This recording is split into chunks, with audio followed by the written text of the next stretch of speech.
Good morning students. Morning ma'am. Good morning. तो remaining जो questions थे जो हम डिस्कस करने जा रहे हैं, कल किए थे।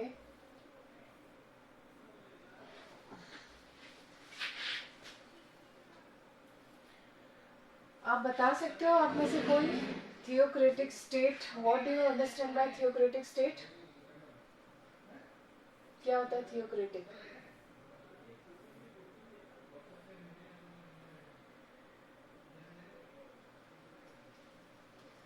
अरे थियोक्रेटिक स्टेट कोई भी बताओ, पढ़ाया तो था कल।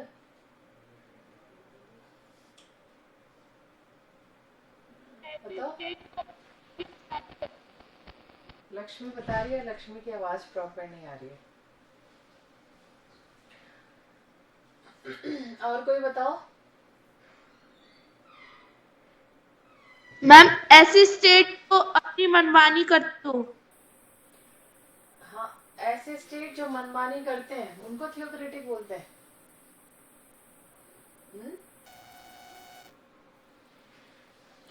भाई, थियोक्रेटिक होता है state which is directly ruled by priest. जैसे मैंने बताया था ना, चर्च में पोप फादर्स इनका चलता है, मतलब डायरेक्टली कंट्रोल रहता है। जो state which is directly ruled by religious priest, मतलब रिलीजियस प्रीस्ट की जो ज्यादा सुनते हैं state, that is the theocratic state. ठीक है। जैसे medieval Europe ruled by pope, जो मिडिवल यूरोप है उसमें पोप की चलती थी। जो पोप ने कह दिया वो लास्ट एंड फाइनल डिसीजन होता था। तो ये होता है थियोक्रेटिक। ठीक है, याद रखा करो, ये तुम्हें काफी आगे काम आने वाला है। ये मैंने बता दिया था कि theocratic state has been notorious for what, किस लिए होते हैं। ये मार्क जो मैंने किए हैं इनको तो बहुत अच्छे से पढ़ना है आपको। What efforts should be done by the state to become a secular state in reality? State को ऐसे कौन से एफर्ट्स करने पड़ते हैं सेक्युलर स्टेट रियलिटी में, मतलब सच में सेक्युलर स्टेट की तरह हो, ऐसे कौन से एफर्ट्स होते हैं स्टेट के या नेशन के। तो to be a real secular state, the state authority should do away with religious law and rule by religious priest. जो सेक्युलर, अगर हम देखें सेक्युलरिज्म, अगर सीरियसली अगर देखें तो सेक्युलरिज्म में क्या है कि स्टेट धर्म गुरुओं की नहीं सुनता, बिल्कुल भी नहीं सुनता धर्म गुरुओं की। ठीक है, प्रीस्ट की, पोप की, इनकी नहीं सुनता। State authority should do away the religious laws and rule by religious priest. जो भी रिलीजियस प्रीस्ट है, जो धर्म गुरु है, वो जो भी लॉ बनाते हैं स्टेट उसको फॉलो नहीं करता। स्टेट अपने लॉज बनाता है जिसमें इक्वल कंसीडर किया जाए हर सिटीजन को। तो along with this the state should break all formal relations with the religion। तो फॉर्मल जो रिलेशन होते हैं स्टेट के रिलीजन से वो ब्रेक होते हैं। वो नहीं, वो ऐसे जुड़े हुए नहीं होते, हेल्प करते हैं बट उनकी सुनते नहीं, उनके लॉज को फॉलो नहीं करते। तो state should be committed for the laws and theories which have non religious origin. जो स्टेट है वो कमिटेड रहता है ऐसे लॉज के लिए, ऐसी थ्योरीज के लिए जो रिलीजन ओरिजिन से तो नहीं है। अब हिंदू धर्म है, क्रिश्चियन धर्म है, मुस्लिम धर्म है, उसमें ये है कि भाई ये लॉ होना चाहिए, स्टेट नहीं मानता। स्टेट के अपने लॉज हैं जिसमें सारे धर्मों के लोगों को बेनिफिट मिले, सबके लोगों को इक्वल जस्टिस मिले, सोशल जस्टिस एस्टेब्लिश हो। तो and this should be committed for non religious goals, और नॉन रिलीजियस गोल के लिए वो कमिटेड रहता है secular state. Which these efforts secular state can be, तब सेक्युलर स्टेट एस्टेब्लिश हो सकता है जिसमें धर्म का कोई इंटरफेरेंस नहीं हो, प्रीस्ट की नहीं चलती हो, धर्म गुरुओं की नहीं माने, अब उनके लॉस को फॉलो ना करें, है ना। तो ये तब बनता है रियल सेक्युलर स्टेट। ये देखो इंपॉर्टेंट क्वेश्चन है। In the European model of secularism, what direction have been given for a secular state? European model of, European west model आप कह सकते हो, वेस्टर्न मॉडल। तो यूरोपियन मॉडल ऑफ सेक्युलरिज्म ने secular state के लिए क्या डायरेक्शंस दिए हुए हैं, या mention any 4 feature of the European model of secularism. European model of secularism के 4 फीचर्स या डायरेक्शंस, आप that is the same question. तो फर्स्ट है, state will not forward any help to any religion organisation. इसमें पहली शर्त देखो, western model of secularism या यूरोपियन मॉडल ऑफ सेक्युलरिज्म में सबसे इंपॉर्टेंट चीज है कि स्टेट विल नॉट फॉरवर्ड, ऐसी कोई हेल्प नहीं देता रिलीजियस ऑर्गेनाइजेशन को, स्टेट की तरफ से कोई हेल्प नहीं मिलती, फाइनेंशियल या कानूनी रूप से बिल्कुल भी नहीं मिलती। सेकेंड है, the state will not provide financial assistance to the educational institution which are run by the religious institution. State कोई भी फाइनेंशियल असिस्टेंस नहीं देता एजुकेशनल इंस्टीट्यूशंस को, कोई आर्थिक सहायता नहीं देता कि वो अपने रिलीजियस इंस्टीट्यूशंस को रन करे। थर्ड है, the state will not interfere in the internal affair of religion. State किसी भी धर्म कम्युनिटी, रिलीजियस जो कम्युनिटी है, उनके इंटरनल अफेयर पे कोई भी इंटरफेरेंस नहीं करता, ठीक है, और with in marked limits by the state, ये सब लिमिटेशंस स्टेट के द्वारा मार्क्ड रहती है। State will be away from the religion, assuming the religion as a private affair. State ये मानता है, रिलीजन को उसने जो अज्यूम कर रखा है, जो उसने सोच रखा है, वो ये है कि रिलीजन क्या है, एक प्राइवेट अफेयर्स है जिसमें स्टेट को इंटरफेरेंस नहीं करना चाहिए, ठीक है। ये क्लियर हो गया। अब सेकंड क्वेश्चन है कि The European model of secularism is based on individual freedom. How? जो यूरोपियन मॉडल ऑफ सेक्युलरिज्म है वो इंडिविजुअल फ्रीडम पे बेस्ड है। हर इंडिविजुअल को लिबर्टी मिली हुई है, हर इंडिविजुअल को फ्रीडम मिली है। तो कैसे, ये आपको बताना होगा। तो अपन यही डिस्कस करने जा रहे हैं। European model of secularism is based on individualistic freedom and equality. सबसे पहले इंपॉर्टेंट पॉइंट जिसमें आप पिक कर सकते हो, तो यूरोपियन मॉडल ऑफ सेक्युलरिज्म किस पे बेस्ड है, इंडिविजुअलिस्टिक फ्रीडम। फ्रीडम हर कोई, each and every person has the freedom and equality, उस पे बेस्ड रहता है। This means if focuses on individual freedom and equality, it does not allow the dominance of community right over the individual right. अगर इसका मतलब है कि वो किस पे फोकस कर रहा है, ये यूरोपियन मॉडल इंडिविजुअल फ्रीडम और इक्वलिटी पे फोकस कर रहा है। ये बिल्कुल भी अलाउ नहीं करता कि जो डोमिनेंस है कम्युनिटी राइट्स का, वो किसी इंडिविजुअल राइट को वायलेट करे। मतलब उनकी नजर में इंडिविजुअल राइट्स ज्यादा इंपॉर्टेंट है, तो कोई भी कम्युनिटी उनके इंडिविजुअल राइट्स को वायलेट नहीं कर सकता या ओवरलैप नहीं कर सकता। It has no possibility of community-based rights and minority-based rights. कोई पॉसिबिलिटी नहीं है community based right, minority based right पे, मतलब डोमिनेंस बिल्कुल भी अलाउ नहीं है। In other word, it does not provided special right for minority communities. इसमें किसी भी माइनॉरिटी कम्युनिटीज के लिए कोई स्पेशल राइट्स, स्पेशल प्रोविजन नहीं है। यहाँ पे इंडिविजुअल कोई फ्रीडम दी गई है, इंडिविजुअल कोई इक्वलिटी प्रोवाइडेड है। अच्छा, अब थोड़ा सा देखो, Indian secularism is different from western secularism. ये मैंने पहले बताया है, लेकिन फिर कौन से फंडामेंटल वैल्यूज है कि दोनों सेक्युलरिज्म में इतना डिफरेंस है, तो कुछ ना कुछ तो ऐसी चीजें होंगी ही।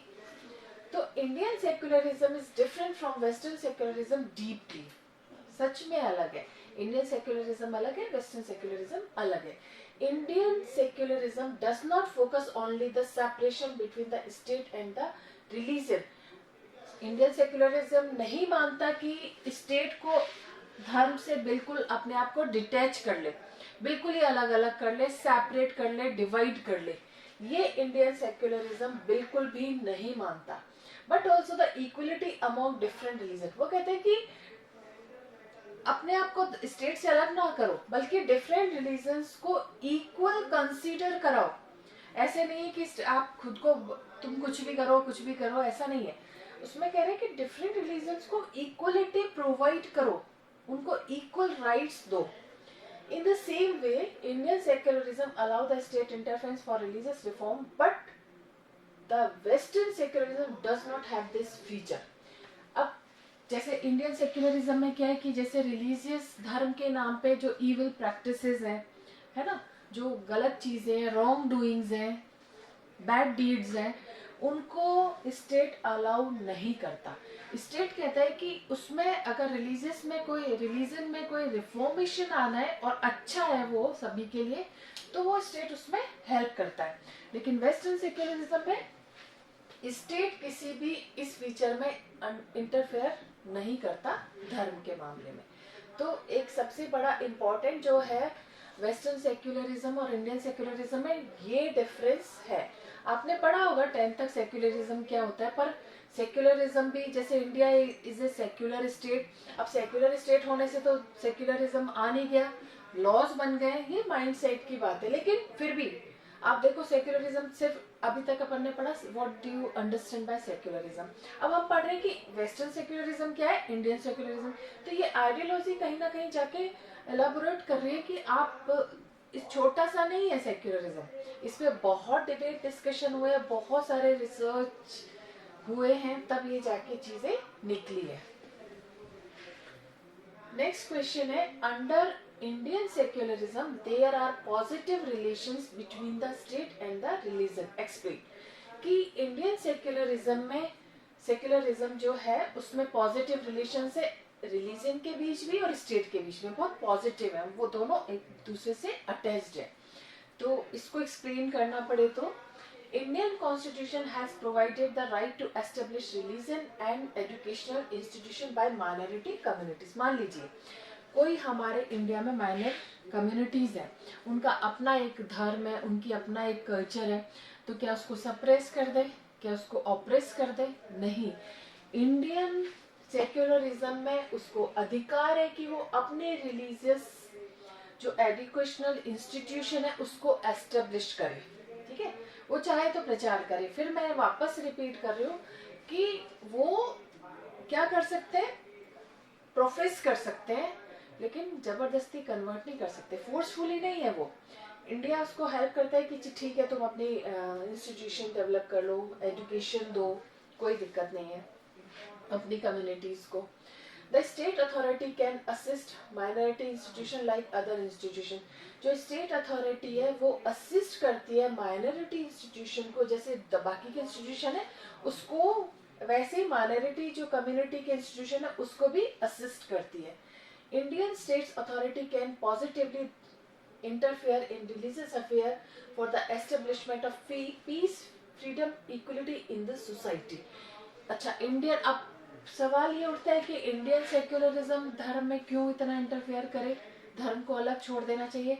धर्म में अगर वो इंटरफेयर करती है, रिलीजन में अगर इंटरफेयर करती है इंडियन स्टेट अथॉरिटी, तो पॉजिटिवली करती है, रिलीजियस अफेयर्स को एस्टेब्लिशमेंट के लिए करती है कि भाई शांति बनी रहे, फ्रीडम रहे, इक्वलिटी रहे सोसाइटी में, इसलिए इंटरफेयर करती है.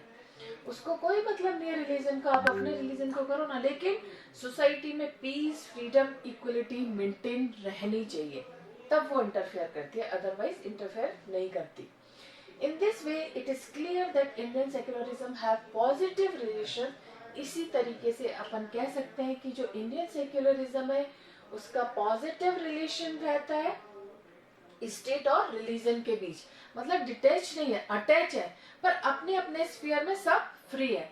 रिलीजियस जहाँ जरूरत है वहाँ इंटरफेयर करता है, जहाँ जरूरत नहीं है वो नहीं. एजुकेशनल इंस्टीट्यूशन एस्टेब्लिश करो, प्रोफेस करो, कोई से भी जिसमें भी फेथ है आपको उस रिलीजन को अडॉप्ट करो.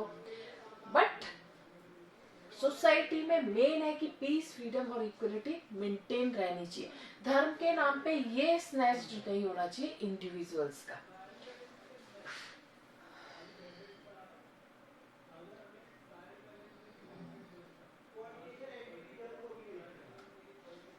देखो ये एक ऊपर वाला मैं नहीं बता रही हूँ,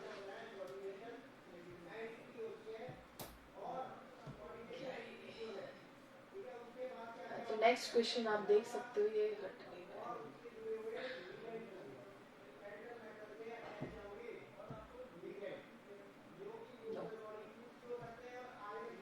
चलो तुम्हें दिखाई दे रहा है ना। अब है why Pandit Jawaharlal Nehru strongly criticise the violence by religiously majority community. जो पंडित जवाहरलाल नेहरू थे वो स्ट्रांगली अपोज करते थे वायलेंस को जिसमें रिलीजियस मेजोरिटी कम्युनिटी इन्वॉल्व रहती थी। तो नेहरू जी बिल्कुल इसके अगेंस्ट थे। तो Pandit Jawaharlal Nehru generally has liberal view about each matter, but he strongly criticized the violence by majority community. Jawaharlal Nehru generally बहुत लिबरल व्यू के थे, बहुत उदारवादी टाइप के थे, बहुत लिबरलिस्ट थे हर मैटर पे, लेकिन वो स्ट्रांगली क्रिटिसाइज करते थे वॉयलेंस को जो कि मेजोरिटी कम्युनिटी इन्वॉल्व रहती थी, उसके बिल्कुल अगेंस्ट थे, बिल्कुल पूरी तरीके से अपोज करते थे उसको। ठीक है। It's cause was that it is against the unity and integrity of the nation. क्यों अगेंस्ट थे, क्या रीजन था, इतना स्ट्रांगली अपोज, इतना स्ट्रांगली स्टॉन्च क्यों करते थे, उसका रीजन था वो जो ऐसे कारण नहीं चाहते थे वो जिससे कि हमारी नेशन की यूनिटी और इंटीग्रिटी के अगेंस्ट हो, इसलिए वो इसको अपोज करते थे।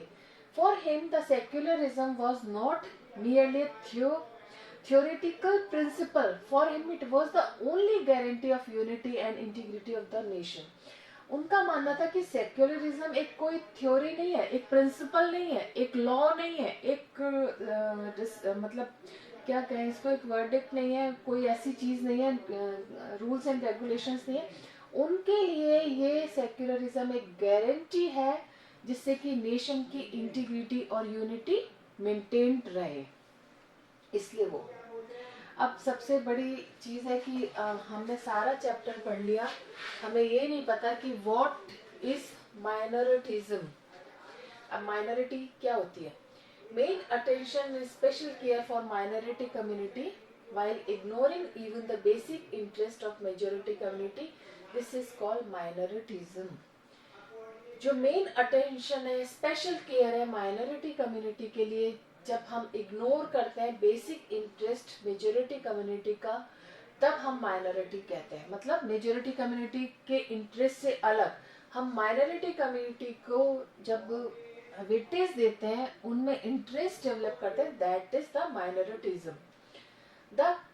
This concept evolved in Indian scenario or Indian society due to negligence towards Hindu majority community and special attention only for Muslim vote bank politics since independence.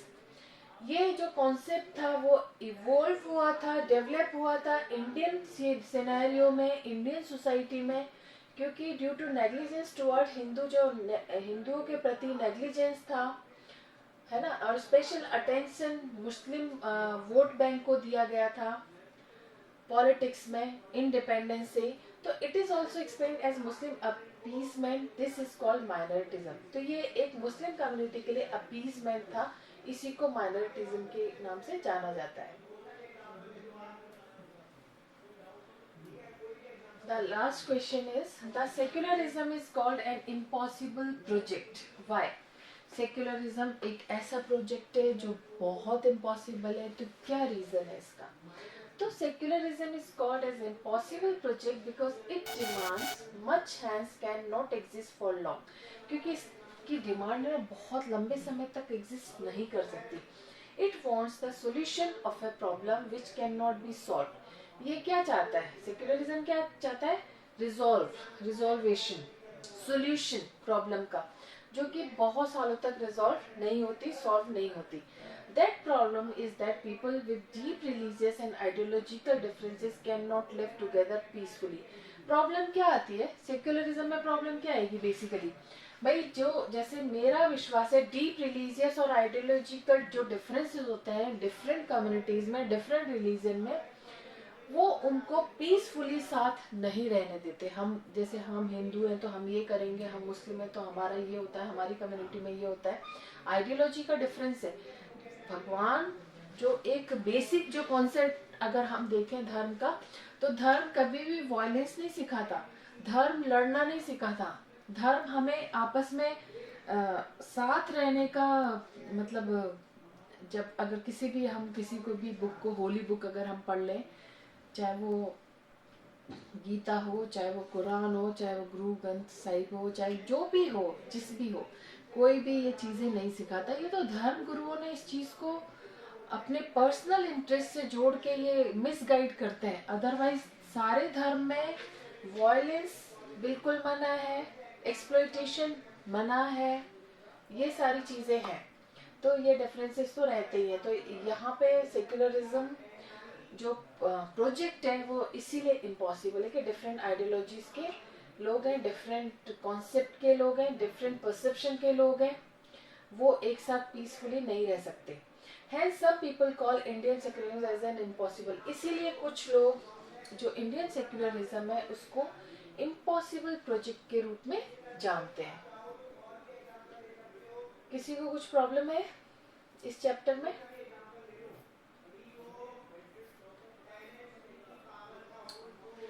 क्या हम पीस के क्वेश्चन आंसर्स भी ऐसे ही discuss कर लें कल?